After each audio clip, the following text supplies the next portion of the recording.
Hey everybody, Dano here from Every Day's Turkey Day, and today I'll be giving you my thoughts on Superman, Birthright, the origin of the Man of Steel, pretty much the quintessential Superman origin story, similar to what year one is for Batman. So even if you don't read comics, I'm guessing you probably know at least a little bit of Superman's origin. He was born on Krypton, which is a far advanced society in terms of comparing it to our own here on Earth. He was born at a time when Krypton was pretty much imploding on itself, and his parents put him in a spaceship and send him off into space so that he may live. So he crashes on Earth in Kansas, and this story starts off when he's 25.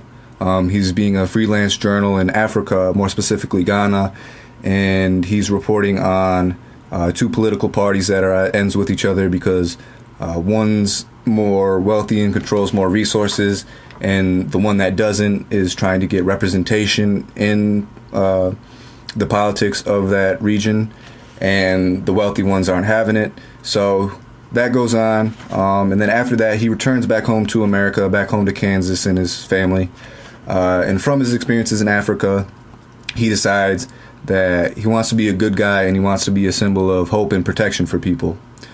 So he grabs the stuff that was found in his spaceship. His mom kind of tailors him a costume. And what's interesting, I guess, more so than a lot of other characters, is that Clark Kent is Superman's kind of costume. Like, who he is Superman, but Clark Kent is kind of the character who he comes up with so that, you know, people will know him as Superman, but he can go and move about in everyday normal life as Clark Kent. Which, you know, as has been made probably many jokes of, Clark Kent, you know, just the glasses isn't necessarily all that strong of a costume to hide, you know. But regardless, so he goes to Metropolis and he applies for a job at the Daily Bugle as a journalist.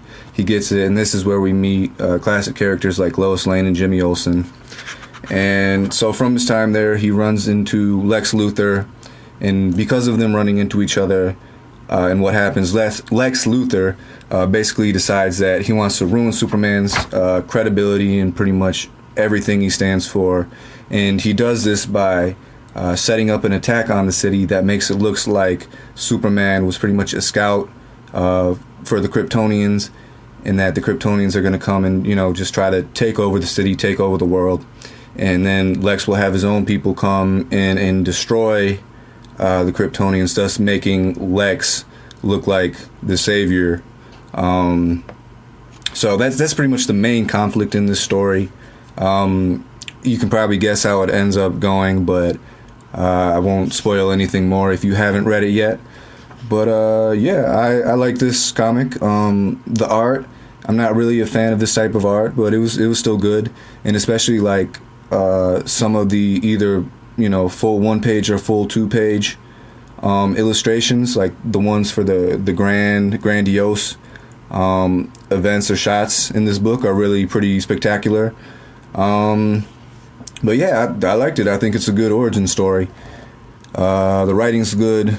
And to be honest too, I'm not really much of a Superman fan. I don't really like the character all that much, but despite that, I still like this. And yeah, I'd give it probably a 4 out of 5. If you're interested in Superman, this is not a bad place to start. And yeah, thanks for listening. Bruce. Yeah, so sorry, one last thing. I'm kind of tired when recording this, so I meant to say freelance journalist. That's what he was doing in Africa, not freelance journal. And also I meant he applied for a job at the Daily Planet, not the Daily Bugle, obviously. And one more thing that I want to say too is that something that's really cool in this origin story is pretty much there's a whole good chunk of this book that shows Clark Kent and Lex Luthor when they were teenagers and in Smallville, and pretty much how Lex Luthor came to be who he is, and also the relationship that Lex and Clark had, and that they both kind of felt like outcasts, and how they related in that way, but for different reasons. So yeah, I just had to make you know, those quick little corrections right there. So thank you again for listening, and have a great day. Peace.